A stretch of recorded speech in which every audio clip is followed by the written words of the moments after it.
এই ভদ্রমহিলা ৩৮ বছর বয়স। ইনি অ্যালার্জিক অ্যাজমায় ভুগছিলেন দীর্ঘ 1 বছর থেকে, যেগুলো ধুলোতে বাড়তো আর একটু জল বেশি ঘাটলে বাড়তো। এখন উনি অনেকটাই ভালো আছেন। মাত্র 2 মাস আমাদের এখানে ওষুধ খেয়েছেন। হোমিওপ্যাথি চিকিৎসায় অ্যালার্জিক অ্যাজমা বা অ্যালার্জিক রাইনাইটিস, অ্যালার্জিক যে কোনো কিছু কত দ্রুত উপশম হতে পারে সেটা আর একটা নমুনা এর। ইনি 2 মাস ওষুধ খাওয়ার পরে এখন প্রায় সম্পূর্ণ সুস্থ। কি কি সমস্যা হতো বলুন আপনার? আগে আগে ধুলো দেখলে মানে হ্যাঁচু আসতো। এখন আবার মানে তারপরে একটু বেশি জল মানে ধরলে একটু ওই শ্বাসকষ্ট হতো, ঠান্ডা লাগতো খুব প্রচুর।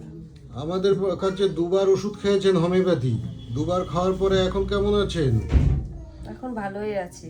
আর হয়েছে শ্বাসকষ্ট? শ্বাসকষ্টটা হয়নি, মাঝে মাঝে একটু হ্যাঁচু আসে, সেটাও কম।